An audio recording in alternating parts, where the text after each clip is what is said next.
HLSCC records a highest new student registration since the 2017 hurricanes. BVI represents at CARIFESTA.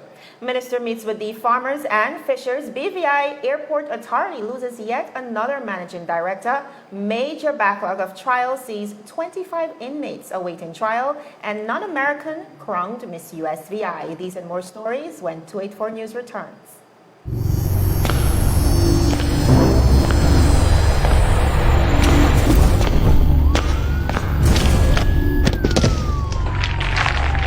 What are you really running for, boss? You could have bust a hole in your head. But see with the competition, which means you're about to bust a hole in your pocket. I could get my modem, please. Anyhow, I got something huge to show you. I gotta be sick in your head. The whole on string bean, taking a kind of party. Check this. That's LTE1 for just about everyone. LTE2 for you and your boo. And hold on. Bam! Rate so low, you feel like you're free. That's LTE3 for you and the whole family. Save even more on your internet with new pricing from CCT. Get LTE2 now for only $149. Get LTE3 for the new low price of $189. All packages are unlimited, so there's no overage charge. You don't have to run into chats for savings. Just stop by our store and sign up today. Come on over to CCT. Life Unlimited. Welcome everybody. It is Tuesday, August 20th, 2019. I'm Ron Grant. And I'm Javon Wilson. Summer is almost over, Javon, so we're wishing everyone a safe and enjoyable rest of the summer. We know a lot of families are traveling, as well as students are gearing up to go back to school. And there are a lot of back-to-school drives happening as well, so be sure to stay keen to the news and the media as well to see how you and your family can benefit from those. Definitely. Topping our newscast today, new students were greeted with branded giveaways recently at the HLSCC Community College Fall 2019 orientation ceremony before attending several engaging and informative presentations made to the group by the HLSCC Community College team. Dr. Laverne Baptiste, acting vice president at HLSCC, welcomed the new students and gave insight on the ongoing reaffirmation and accreditation process of the HLSCC. The college was granted accreditation by the Middle States Commission of Higher Education in 2015. Now, accreditation is on an 8-year cycle with the exception of new institutions which are on a 5-year cycle, meaning that HLSCC has to seek reaffirmation in 2020. The reaccreditation of the college's accreditation is of great consequence as it helps students to better transfer when they are going to a higher education institute abroad. Dr. Baptiste revealed that Middle States Commission representatives will be visiting the college campus in December of this year and again in April of 2020. During these visits, students may be randomly selected to answer questions and give feedback on their educational experiences at HLSCC.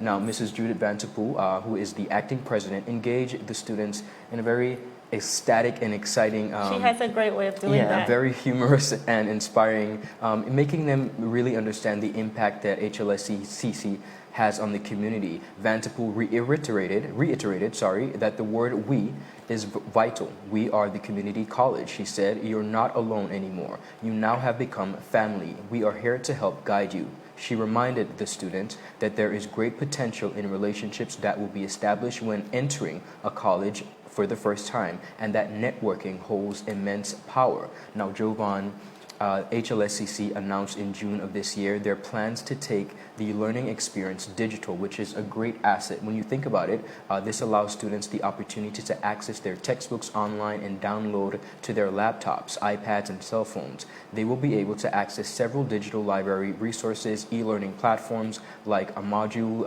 Microsoft Office applications, and research database. Dr. Richard Georges, Director of Institutional Advancement, explained to the students the massive cost-saving benefits by going that route of embracing the new digital textbooks. So when you think about it, Jovan, on average, textbooks cost about $150. Microsoft Office applications cost $150 a year, and e-learning platforms like Module and Cengage at $150 per semester. Everything costing a sum up to about $875 per year. Now, however, launching the educational online resource fee will only charge students about $250 per semester. So you see where they are getting a huge cost Very cut, cost friendly. with the It's important. e-learning. Yeah, it's very important in this day and age. Absolutely. So the community college is expected to record its highest ever number of students enrolling in the educational institution since 2017, which is great news. We did a story some time back where we realized there was a significant drop In the number of enrollment. graduating So students. it's just exciting to see that the enrollment Yes. at HLSCC is now climbing up again. So far, a total of about 215 new students have already registered, and a total of 250 are anticipated by the end of the week. A total of some 600 students are expected for the fall semester. Great news. Now, Jovan, you went to HLSCC, correct? And you completed your degree. What was your experience like there? And how do you feel about the impact it has on our community? I think Ms. Vanderpool coined it best. My experience was, being at HLSCC is really all about family. Okay. A lot of the lecturers, they really made especially because I was an international student. Okay. I was coming from Guyana. I was on a student's permit, and I was essentially paying full cost for college. But they made it so much easier. Like I remember Ms. Keisha David Barnes, she was the head of the tourism department, being so accommodating. And I can reference to Deborah Hodge, who is in charge of student services. So all of them collectively made my experience so much easier. And education is important. It's an imperative tool for success. And I think coming out of high school, this is the absolute best place for our kids, and it really defines the future, their future. Awesome. So it was all in all a great experience. Great. Well, I love being at HLSCC. We should probably take a visit up there. And I formed some really good friendships up there too. Good. Yeah. You said So we should take a We should visit. go take a visit, check it out, and say hello to the I students. was there recently for the prisons. They held a Yes, we poetry were there, yeah. competition. And it was just a feeling of nostalgia, just being Just up there being for the back on very the first campus. time after about, I think, 10 years. Wow. Okay. So time has definitely flown, but it was a really great experience. Indeed. BVI, what was underpinned as a Caribbean Festival of Arts in Puerto Rico in 1952 has now blossomed into the Caribbean's biggest culture pot, one that truly celebrates our strengths and our identity. Viewers, CARIFESTA 2019 is on, and a delegation of 18 BVI landers, including the culture minister, is in the twin island of Trinidad and Tobago, Yes, flying yes. the BVI flag. And having a wonderful high. time. Designers, graphic professionals, actors, writers, poets, the whole 9 yards. The BVI certainly representing and sharing the essence Yes. of our 59 square miles with the world. Take a look.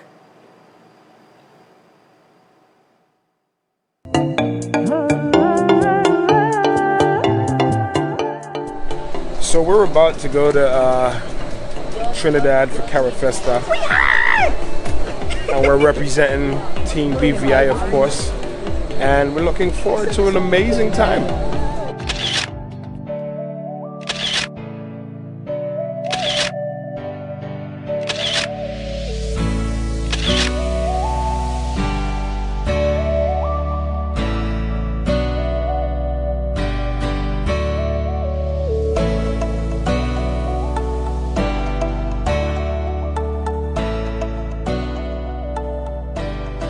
Greetings everyone, this is Natalia Whitley, Minister of Culture, here with a delegation from the BVI for CARIFESTA 2019 in Trinidad.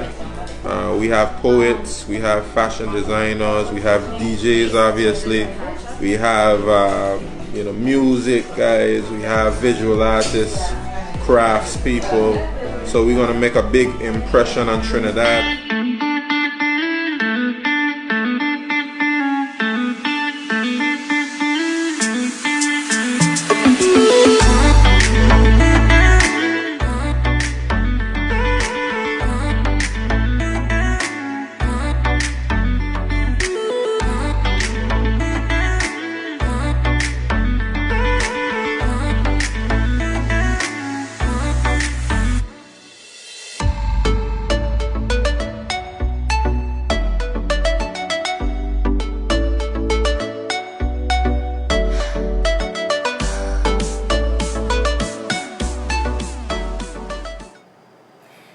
to give a quick shout out to USVI. They're there as part of the BVI delegation, of course, capturing the essence and our imprint on CARIFESTA in Trinidad and Tobago, as well as 284 Media's very own Nadia Turnbull. Nadia Turnbull. She is there having a grand time. But I really love this event because it's such a combination of not just cultural expression and identity, but also networking. Yes.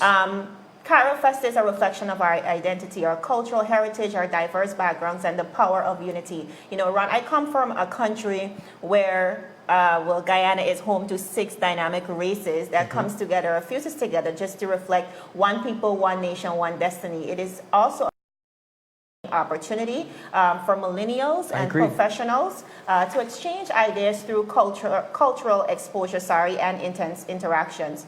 But Ron, it's also a learning hub. CARIFESTA hosts quite a number of developmental workshops, many of which our BVI delegation were also able to partake in. It exposes our children as well to the traditions of the past and the possibilities of the future. Now, the first CARIFESTA was hosted in Guyana in 1972, solidified by Caribbean leader, the late Lyndon Forbes Burnham, who saw this as an opportunity to feature Guyanese and Caribbean artists who work in poetry, painting, and sculpture projects, just to show our dreams and our visions realized and help us to foster and develop a Caribbean personality. Now, ever since then, CARIFESTA engenders a nostalgic pride of Caribbean people, of who we are and what we are capable of achieving and what we possess. You know, our peculiarities, our similarities, and that which is excellent among us. So I really do love CARIFESTA. Let me tell you something. They are not only seemingly having a wonderful time, the BVI delegation, but what I love most about it, just like you mentioned, a networking opportunity. But when you think of taking the arts seriously, which we've had the conversation for a very long time here in the Virgin Islands about taking the performing arts and our cultural package to the next level, I think this is a significant opportunity for the BVI delegation to gather as much information as possible, so when they return, we can have something. They can have something to contribute, and we could, then take it to the next level. Well, I think in the video, that's one of the things they expressed, the appreciation and being able to learn and exchange. And I think the minister even coined that, he's looking at the possibility of a national theater arts, a building that could house this type of activity, and of course help to enhance the local talents in the British Virgin Islands. Viewers, up next, BVI Airports Authority loses yet another managing director, and Minister of Agriculture is meeting with the farmers and the fishers. These and more stories when 284 News returns. Yes, BVI, this is your singer, Taurus Riley, T4000. Sing it, Kravitz. And you're watching 284 Media. Enough respect. Is business slow, cash flow down, hosting an upcoming event? We can help. Advertise with 284 Media and take your business or event to the next level by enhancing your present marketing and messaging strategies. Allow our team of experts to create a personalized ad that sets your business apart from all the rest. This could be your business or event. So, what are you waiting for? Contact our marketing team at 284media at cctbvi.com. Advertising with us works. Welcome back, viewers. A newly appointed acting managing director of the BVI Airports Authority at the Terrence B. Lettsome International Airport has abruptly resigned from the post. At the height of his career, Mr. Coy Levins has called it quits after a short stint as the head of the organization. This has now made way for the third appointment in just a few months. After the retirement of Mr. Denniston Fraser, Mr. Levins was appointed, and now after his resignation, the organization will now be led by Mr. Clive Smith. Now, the constant switch of management continues to be of concern and raises eyebrows when it pertains to the organization, but it follows allegations that have been in the news quite recently from Premier and Minister of Finance, the Honorable Andrew Foy, regarding mismanagement. Details regarding the abrupt exit of Mr. Levins are unknown. Premier Foy described Levins' departure in a statement as sudden. The Premier also disclosed that a replacement was swiftly installed by the board of the BVIAA. Premier Foy said, I also want to take this opportunity to commend the members of the board of the BVI for moving swiftly to keep the authority in compliance with Air Safety Support International regulations by appointing Clive Smith to the post of Accountable Manager and Acting Managing Director of the BVI Airports Authority upon the sudden resignation of Mr. Coy Levins. Smith has also been appointed as a member of the Board of Directors of the BVI Airports Authority. Jovan, we see here where another one of our seemingly, not seemingly, it's extremely important when you think of the Airports Authority. For whatever reason, there's been another shift in management, which kind of raises some eyebrows in reference to the structure, and maybe we should be taking some steps in kind of solidifying and making sure that things are a little bit concrete. Of course, we don't know the reasons. It could be personal. It could be otherwise. You have no control over someone wanting to vacate a post, but the constant shift kind of, makes us wonder. It indicates, I sense a clear message. I think the question of the airport is one that we've been trying to figure out for a very long time. The management, the structure, the setup. And I think it really makes us question what really is the true underlying issue here, because there has to be something. I agree. I don't think persons would just up and leave without a specific reason. So let's keep tracking that one. Indeed. Moving right along, last week, Dr. the Honorable Natalio Shawande Wheatley and his ministry held a public meeting to facilitate an official interaction with the fishermen and the farmers of the territory. We reached out to Dr. Wheatley for his feedback on the meeting, and he said, "We met with the farmers and fishers basically to inform and introduce myself as the minister and to introduce the new director of agriculture. We wanted for them to understand our vision for the industry and the course we'd like to take for the next 4 years. We spoke about increase in production, land use, expectations from the government side, fixing the water situation, marketing the products, and building a modern farmers market." And Ron, for quite a number of months, the market has been up for discussion as well. The farmers have been trying to get us a place solidified where they can go and sell their products. Right. So that was discussed. They also had a great discussion on how to increase production, marketing, and distribution of the products. Additionally, they got into the discussion of marijuana. We've been back and forth with that on set, and that is a discussion I think we ought to be having. I mean, I feel like the rest of the world is moving ahead with marijuana, and I think at least it warrants some detailed investigation to just see if it's feasible in the British Virgin Islands, if it would be lucrative in the British Virgin Islands. On the fishing side of things, they discussed an increase in production and affording fishers access to vessels, sustainable fishing practices, and making sure that the industry is well regulated. Very important, well regulated to establish a successful commercial fishing sector. Now, despite efforts to revive the agricultural industry in light of prolific benefits and economic diversification, some members of the community have opined that it may not be a lucrative venture for the Virgin Islands at this point in our history.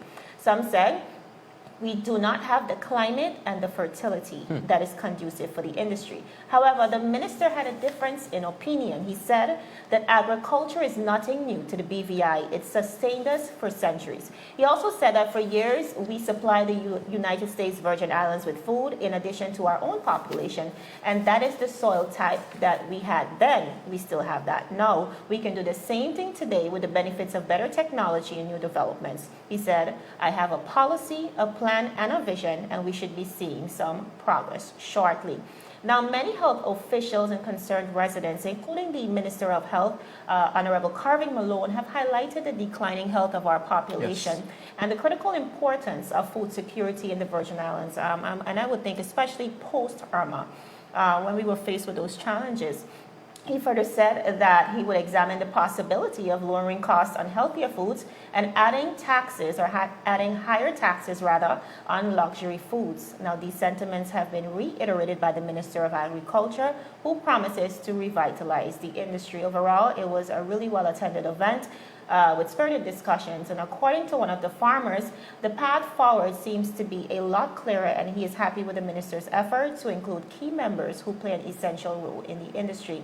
The meetings overall gave stakeholders an opportunity to exchange opinions and ideas on building a market, improving land space usage, and providing water to farmers, among many other things.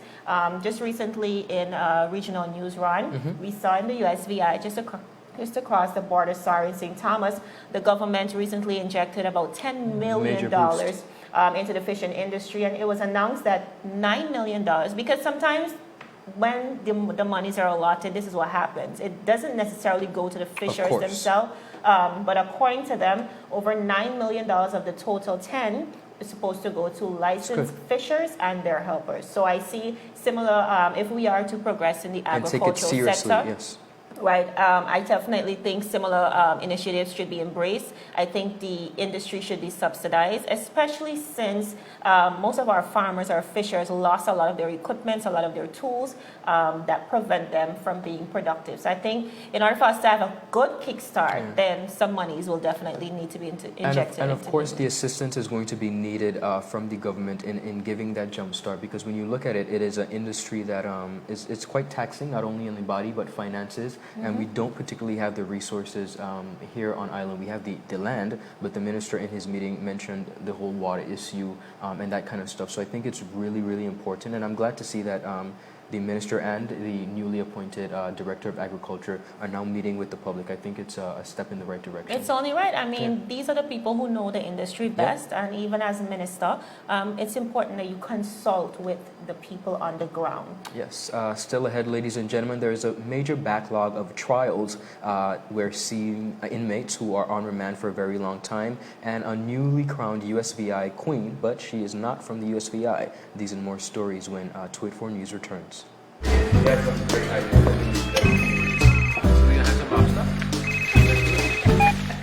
Hello? Wait, you had a long time to get. You say you were sick? What happened to over the rehearsal? No, babe. I'm actually watching the news right now. Take a listen. Topping our newscast today, UFOs seen around Tortola Pier Park. And District 3 residents outraged over no water supply. They simply cannot bathe. These and more stories when 284 News returns. Alright, babe, just get some rest, take 2 Advil, and I'll see you later. Bye. Okay, honey. I'll see you later. I love you. It's clear to see that Coconut Lounge is a place to be, the coolest cocktail lounge in the British Virgin Islands. A lounge like no other, with welcoming, professional service, and a breathtaking ambiance. Not forgetting a diverse selection of wines, beers, and signature cocktails. Cozy, comfortable, contemporary. Coconut Lounge at Tortola Pier Park. Visit us today. Welcome back, viewers. You're watching 284 News. Just across the water on Sunday evening, a new Miss USVI universe was crowned, but this time it wasn't well received. Get this, the new Queen Andrea Pikuch moved to St. Thomas just a few months ago to meet the 6-month residency requirement of the competition and has no known ties to the territory. As anticipated, it sparked major controversy. Viewers, we've got the crowning moment that will put everything into perspective for you. Just take a look. Wow. Your 2019 Miss Universe US Virgin Islands is Andrea Pikuch.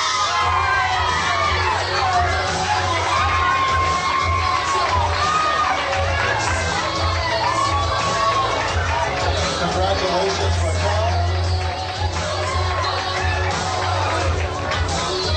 Andrea will go on to represent the territory internationally, representing U.S. Virgin Islands. This is a fraud. This is fraudulent. The winners That's the law. That's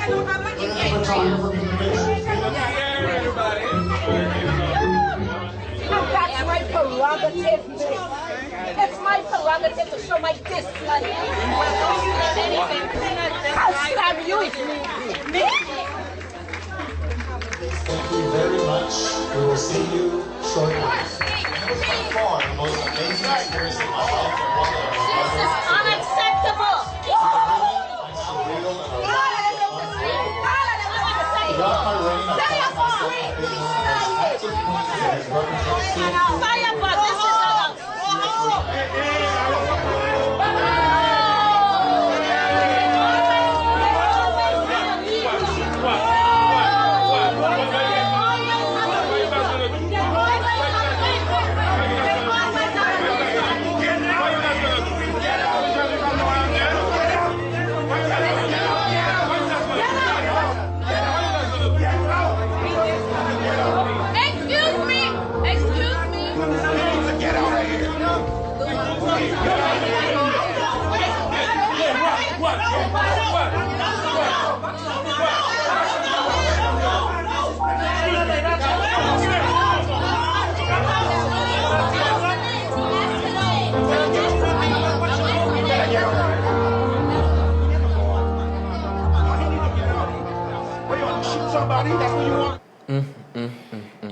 As you can see, Ron, the room broke out into flames, and I think the people are rightfully peeved because, after exchange of words, clearly the man thought that the photographer was reaching for a weapon, which sent everyone into a frenzy. And how intense, and it really shows how intense the situation was. But who is to be blamed? Listen, let me tell you. I know you like your queen shows, right? But let me tell you something. This is stripping this out to be talking about. First of all, clearly there were some guidelines. It was quite evident in your story. You mentioned about the 6 months, residency, whatever that was, in regards to making sure that there was a stint. For whatever reason, and it employs organizers of the event to make sure that they're doing their background check to avoid such stupidity and ignorance. There's no need for it. There were some guidelines. She met the guidelines and she won. Whether she born there, she visited for 6 months, those are the requirements, and she met it, and it's as simple as that. I do agree with you. I think the bigger problem here lies with the new international organization, because ever since they acquired the franchise from President Donald Trump, they would have curtailed the rules to allow for persons residing in a territory or in a country for 6 months or more. Or, listen to this, you could even be attending the local university, which does not restrict you to a certain amount of time. So this is really troubling. I think we have to think about national pride. Like, whatever happened to national pride and the importance of national and social awareness, that, by the way, plays a very key role in defining that winner's ability to now serve as a true ambassador. I think what a person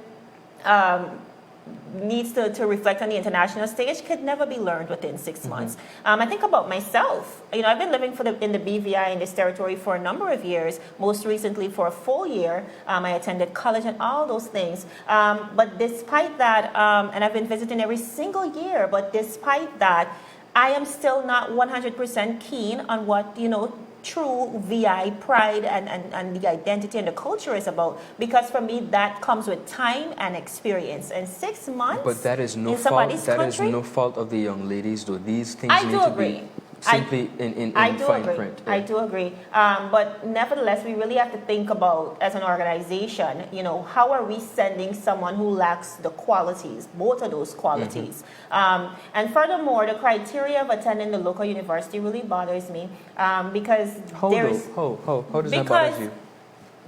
What do you mean? You're going to school in a country and they have a show and you want to run. How come you can't run?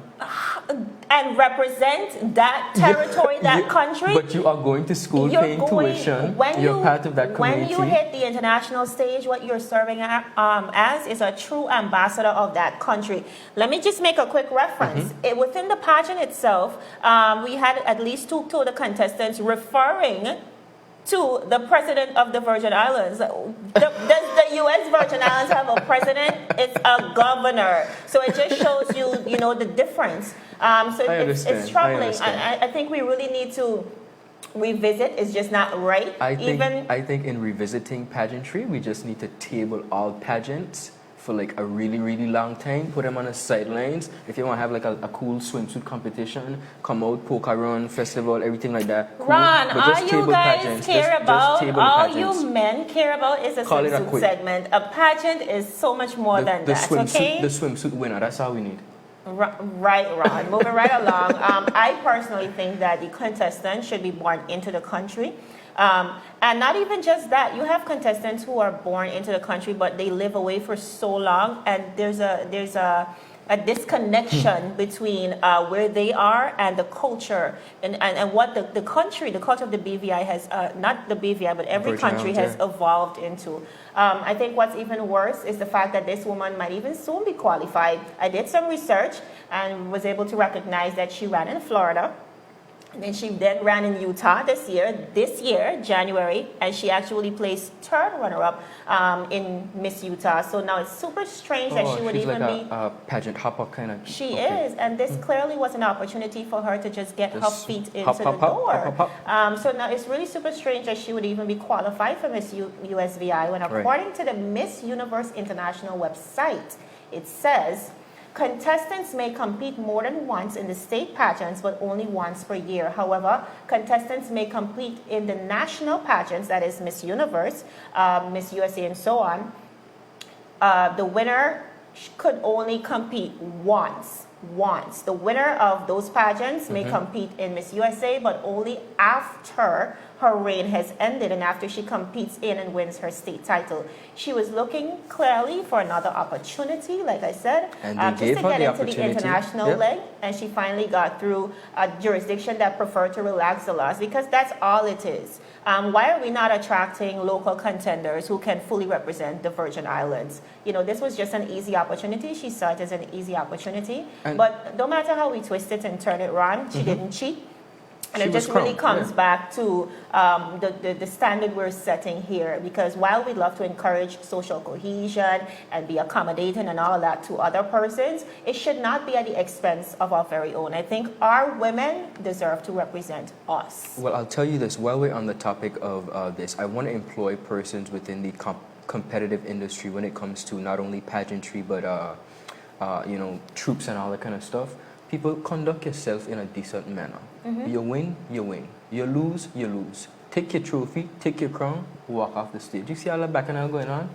I mean, people were rightfully peeved. You don't think so? Peeved, fine. Go home, you know, cuss when you go home, but that kind of behavior is just uncalled for. It's just ridiculous. I don't know. Okay. I feel like if persons had stayed quiet, they would have served as bystanders. They have no right to behave like that. Because another interesting fact about this is, persons said I think online that it was not properly advertised. Even the contenders who are part of the pageant, the 10 contenders, mind you, 6 of those are not from the Virgin Islands. Even the contenders, so they were not visible to the public. So you're saying that the local women really didn't have an opportunity. They weren't given the best opportunity to compete, even if they wanted to. I think what's important about our queen is that we choose somebody that resonates with us. And just like Miss BVI, they had them making public appearances, being at events, so that persons could have a personal experience with them to decide who they want to represent them as an ambassador. The public was not afforded this opportunity clearly up until the night of the pageant. So it just shows, I don't like it. I don't like it at all. All right, Padna. Following questions posed by the leader of the opposition and 8th District Representative, the Honorable Marlon Penn, in the last sitting of the House of Assembly. Important, very, very important information regarding the number of inmates on remand were revealed. In response, Minister of Health and Social Development, to which the Honorable Carvin Malone, to which the prison now falls under, currently said that 41 persons are currently on remand at Her Majesty's prison, including 25 inmates awaiting trial. 25 inmates awaiting trial. He added that 2 of the inmates have appealed their sentence and that the overall time frame of remand ranges from 1 month in some cases. However, Honorable Penn noted that based on information and intel he has received, an individual has been on remand for some 8 years. This, both ministers agreed, is extreme. The Honorable Malone said that this could be attributed to the hurricanes of 2017, which only occurred, in case we forgot, Irma was only 2 years ago. Right. 2 years versus 8 years. But one beckons the question, Jovan, how is this even possible? First of all, for so many cases to be on hold, inmates are there awaiting trial, and then someone is on remand for 8 years. And the Honorable Minister in response was perhaps just doing what he thought best, but I think for very long using Irma as an excuse, and I'm frankly sick of it, because Irma is Irma. It's one event. It was a major event in our country's history. It's come, it's gone. But we're still using the hurricanes of 2017 as crutches when it comes to such significant issues. 2 years ago that happened, and you're telling me that that has something to do with somebody being on remand for 8 years? I don't get it, and it doesn't make sense. But what I find very daunting is that since the events of Hurricane Irma, I know we've had a backlog of cases, but 25 cases, I think, for such a small community is a little bit too much. It is a bit much, and what it highlights really is the flaws in our system. And I think a lot of countries share the same issue, and I'm trying to figure out why is it that we have such a high backlog always. I think it's really inhumane, because a lot of these persons, you're innocent until proven guilty. guilty.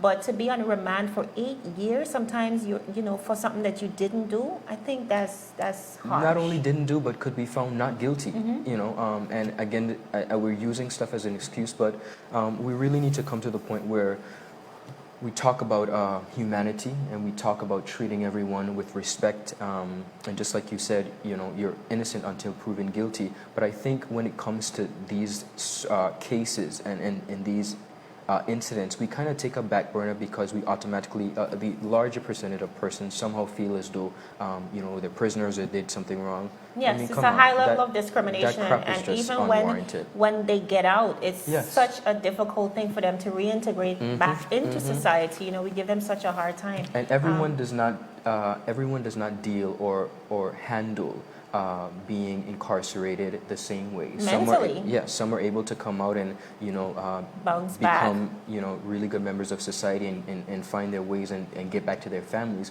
But you have a lot of our young men and some women too who come out and they have a very difficult time based on the treatment and mental and physical abuse that some receive. So I think we really need to look at it, and I'm employing our Honorable Minister of Health and Social Development, for which the prison now falls under, to really look at this, and also the judicial system. We can't have about 25 inmates just sitting on remand. No, no. We're too small for that. Indeed. Viewers, that's it for today's news roundup. Be sure to like us on Facebook at 284 Media and 284 BVI on Instagram as well as Twitter. I'm Javon Wilson. And I'm Ron Grant. Be sure to join us live every Tuesday and Friday at 3 p.m. as we deliver honest and impartial news right here on 284 News. Hope you guys are enjoying your day and continue to have a great week. Happy Tuesday, everybody. Take care. Tracks of my tears. Hey guys, we are the 3Gs, and you're watching 284 Media. 284 Media. How may I assist you? Yes. You want top of power? You want top of power? Join the prepaid party with CCT and enjoy more affordable data plans, more top-up promotions, more savings with hero bundles, and more value for your money each and every Tuesday with Top Up Turn Up Tuesday. Visit a CCT store today or anywhere CCT Top Up is sold and top up your phone. 5, 10, 15, 20, 25, 30. You want top up or? When you need to stay connected with friends and families at home or abroad, the best choice for you is Freedom. CCT Freedom. With the lowest rates in the market, our Freedom plan gives you unlimited calls and texting. Plus, our Freedom One package includes 10 gigabits of super fast, unlimited LTE data and unlimited calls to the BVI, USA, USVI, Canada, Puerto Rico, and UK lines. Why pay for overages when you can enjoy CCT Freedom? Stop by at one of our stores today and speak with one of our representatives to find out more about our CCT Freedom packages.